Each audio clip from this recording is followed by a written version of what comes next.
Hello, lovelies. This is lovelies, beautifuls. Totally getting everything mixed up. But welcome back to Seduce Me 2. And we are back here waking up. Well, we already woke up. Damien's waking up to us. It had been years since I felt an incubus energy drain, so to feel my energy snake over my nerves, oh right, into my lips felt odd. I had to get used to it again for now. I tightened my arms around Damien to keep from pulling away from the slight surprise it brought me. As we slowly pulled away, I could see a tint of gold course through Damien's eyes as he looked down at me and licked his lips. A red tint brushed over my cheeks. Was my energy that delicious? What did it even taste like? Probably like honey or something. Before I could ask, however, Damien sat up and stretched his arms over his head, letting a small yawn trickle from his throat. When he relaxed, he looked over towards the table, seeing the food Diana brought us. Oh, wow. Did you make that? I looked over before shaking my head. Diana came and delivered it to us. Damon observed the plates for a bit as he listened to me before rolling out of bed and going over to the table and lifting the plates off of them.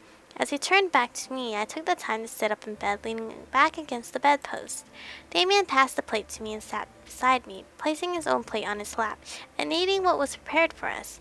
I, however, watched for a moment, wondering what was going on in his head. What did he think about this whole thing? He seemed to be in a better shape than he was before, which was good. Was he easily adjusting back to being a demon? A part of me felt a little happy at that idea, while the other part of me tried to be realistic. This was temporary. Maybe. As Damien caught me staring, he looked up at me and stopped eating, causing me to flinch from being caught and start eating my food. What is it? You were staring at me. What's wrong? You're just so handsome. No, what do you think about this? About what? Well, about you being a demon and stuff. I couldn't read his mind. I needed to figure it out somehow, and it was better to ask him personally than making assumptions. Maybe he changed his mind about the whole thing, or maybe it became worse. Only he knew. Damien looked down at his plate for a moment before closing his eyes. I don't like it. You don't? I don't. As good as it is to have my powers back, I still don't like using them. I knew it. See, he always wanted to be human. So, you'd rather be human without powers to fight? I didn't intend to be rude with the question, but the idea of enjoying a powerless life seemed rather odd to me. Damien nodded, affirming my comment. I would rather have no abilities at all than live with the responsibility of them. Having powers brought me too much pain.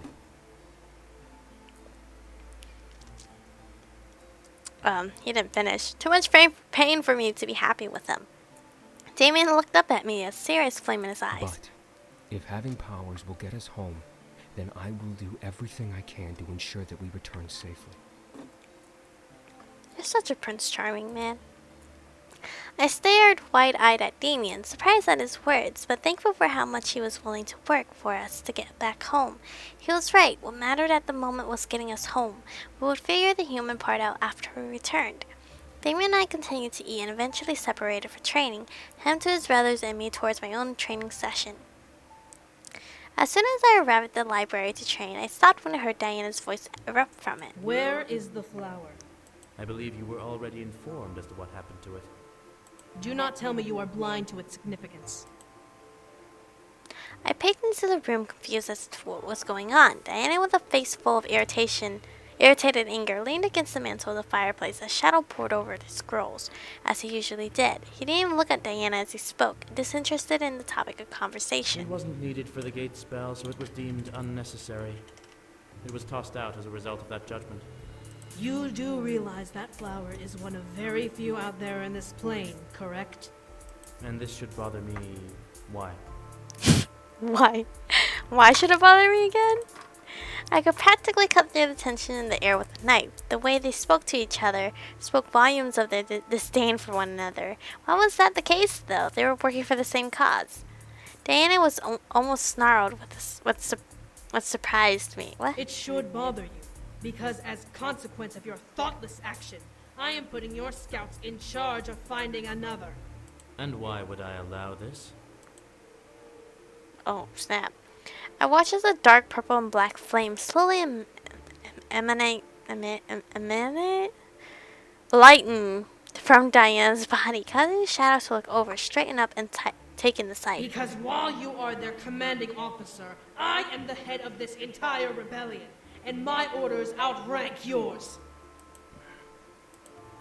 Diana glared hard at Shadow, but I could feel the intensity of her glare from the doorway, making a hard shiver run up my spine. Where did this Diana come from? I recognized her tone, but I didn't want to imagine that this was the real her. As Shadow finally sighed, the tension died a bit. As you wish. Another will be found without delay. Diana's aura faded as she let out a sigh, coming down from her anger display. Something was wrong with how Diana presented herself. Still, she altered her tone. Thank you. I appreciate it. Shadow only stared coldly at Diana as she pushed herself away from the fireplace and walked towards the door.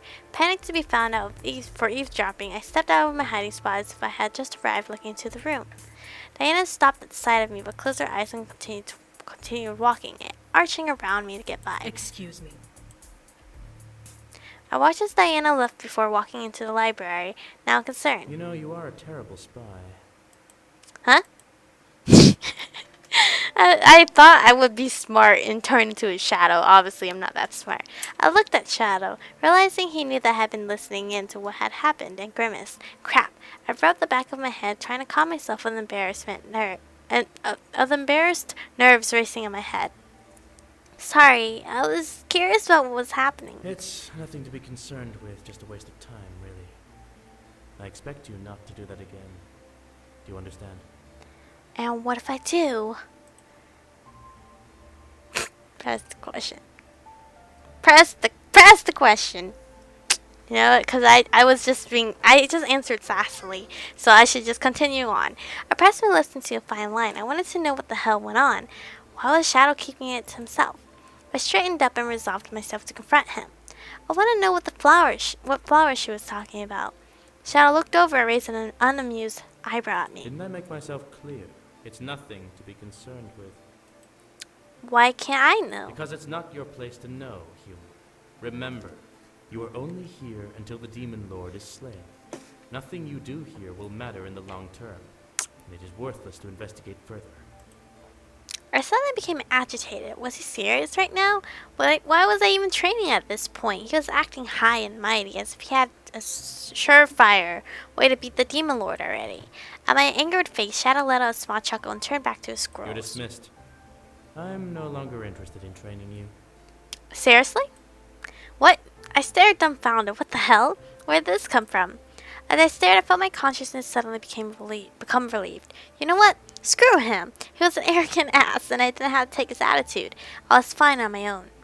I glared and turned on my heel. Fine. With that, I left the room, ready to train on my own with my own abilities. My achievement of coward? How did I end up here? I trotted towards my room, admiring the decor as my mind wandered to Damien. I began to wonder how his training was going. Was he adjusting to his powers once again? Was he holding back? The idea of him using his powers seemed a bit thrilling. It had been years, I guess, since he used them after all. What kind of attacks could he do now, especially in the demon world? Oh, many things can happen in this world. You're limiting the possibilities so much. I stopped walking, suddenly feeling the room dim a bit as I looked around for the voice. It wasn't Diana, I knew that for a fact. But how was the voice of my dream back to haunt me? Was it like how it was able to communicate with me in the human world? I looked around for a mirror, but found none in sight. Again, you limit the powers of magic, dear. Everything, nothing. Sometimes I don't know myself. I could only glare into the dark, tensing up and preparing myself for a fight. The laughter that echoed from the dark only made me ease up a slight inch. So eager to fight. Too bad you're not as wise as you are brash. Why don't you just leave me alone? Because this is entertaining. This little game of will he, can he is just too interesting to pass up. Only a fool would ignore this kind of intrigue. Then why pretend to be Diana? A lingering silence filled the room, making it that much more creepy. Something about this wasn't right, and I began to feel chills just from standing in that same spot. No one was around to witness me, and I was feeling like prey about to be struck at. At last, a deep chuckle invaded my ears. Because, dear, I'm what you fear the most. The Lord? Demon Lord? What? Think about it. Or should I replay my little rape scene for you again? Excuse me? I froze, realizing what she meant. She gave me that horrid nightmare and made me watch it. I knew that something had been wrong with it, outside of it being completely disgusting in the first place, but I think that it was induced by whatever this thing was. I practically snarled at the dark. That was you? You sound so confident. It feels so good to be recognized. I still don't know who you are. I began to prepare an attack, but found myself faltering due to the exhaustion from my training. I didn't even train, yo! He kicked me out! The harder I tried, the more the room around me began to spin. I had to stop myself, not wanting to faint in the hallway. The voice in the air chuckled heartily at my struggle, making me grimace and glare harder at the dark. Oh, I can't wait until you realize who I actually am. The expression on your face will be just so tantalizing.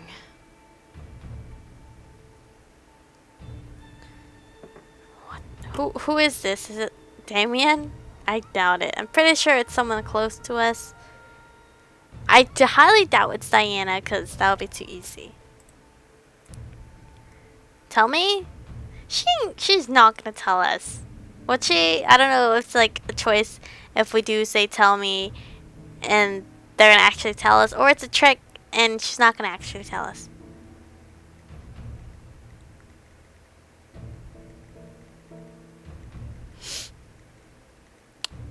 Trying to text real quick.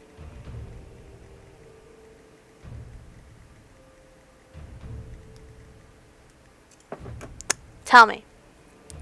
This game was becoming too insane. This was some voice in my head taunting me and laughing at my struggle to make it stop playing games with me. The voice was the voice only laughed. I don't need to tell you anything, dear. You'll have to figure out that little detail on your own.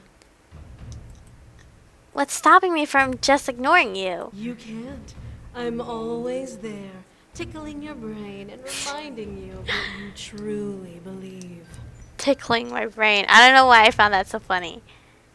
With those last haunting words in my mind, the voice finally vanished in the light of the hallway. Finally vanished. Okay.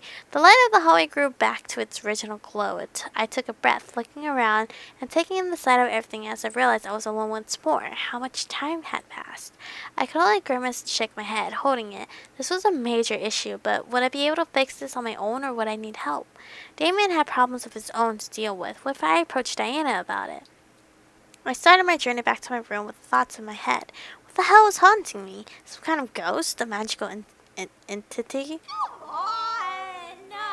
Guess! Just guess! How am I supposed to know? Why is everyone sounding weird?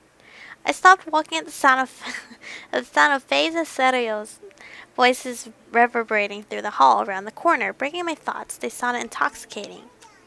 I looked around the corner to see Settle, Faye, and, to my surprise, Damien, sitting on the ground by the bedroom door. Damien's face was as pink as peach, matching Settle's and Faye's intoxicated faces, but his eyes were glimmered and cold. Had Damien been drinking? He didn't seem to be affected by the chatter between Settle and Faye. How am I supposed to know which one you have? Oh my god! Are you guys drunk? I can have both!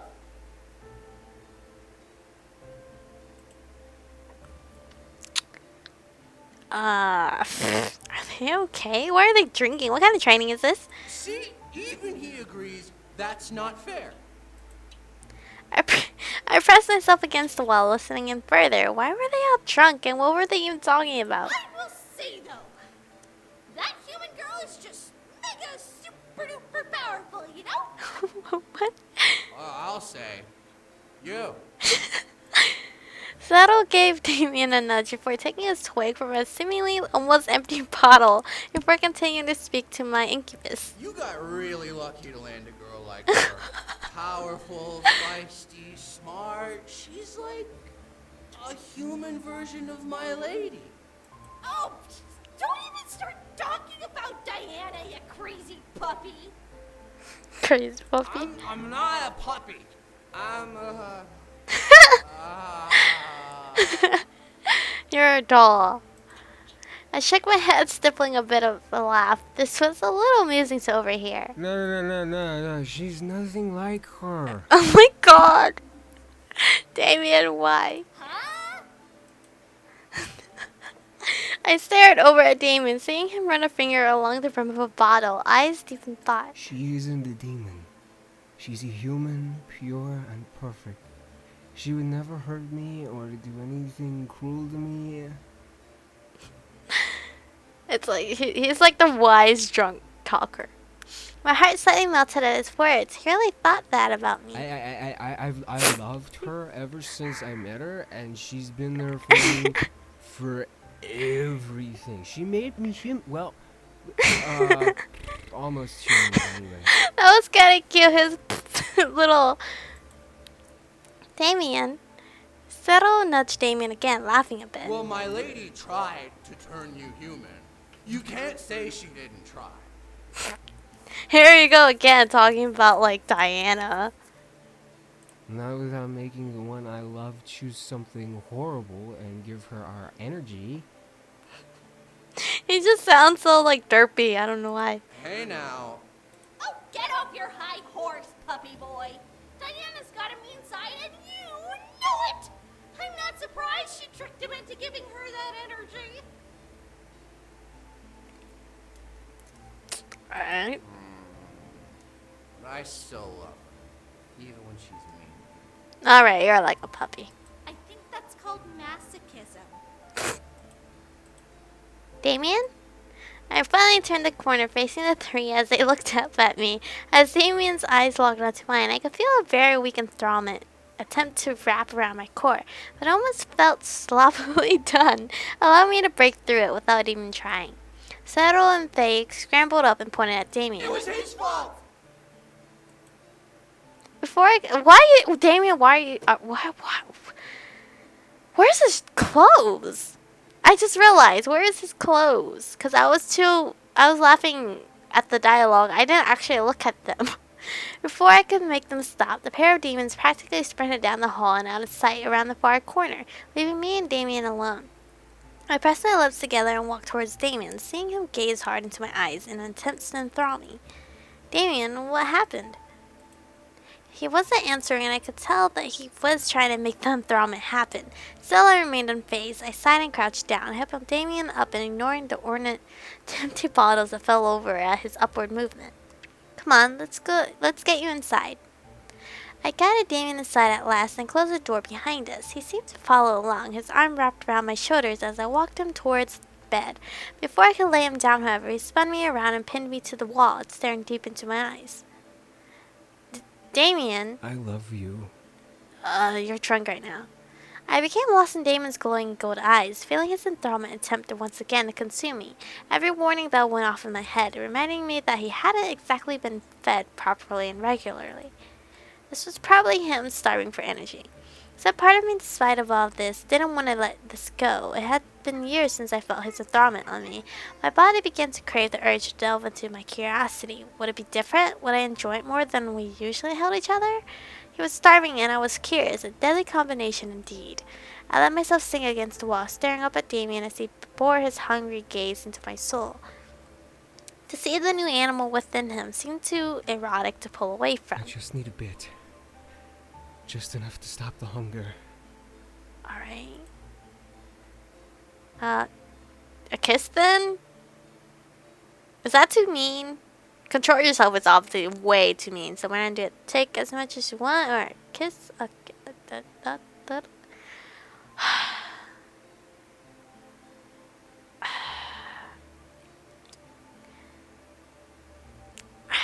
I'm trusting him to know how he can control himself. All right, don't go crazy now. You can't be like going crazy in the cookie jar, right? I was more than willing to dive into this dance as if he begged it of me. He was mine and I was his. Even beyond that, even beyond what we were physically. The shape of his lips, his hands, his body against mine always lit my body on fire with his touches. Soon enough, my words consumed his thoughts, and he captured my lips with his own, and a desperate, passionate kiss, making me gasp and moan in surprise. He released my hands, allowing me to wrap my arms around his neck as he pressed himself harder against my body, pinning me up in the wall with his chest and hips. And guess what? For you lovely ladies and guys, not judging here, this is it. We're stopping right here because I need to go take a potty, and the episode is also over with. So we're going to stop right here. Hopefully I have made the correct choice. Hope you guys are enjoying so far. So thank you guys for watching. Stay beautiful, and I'll see you guys in the next one.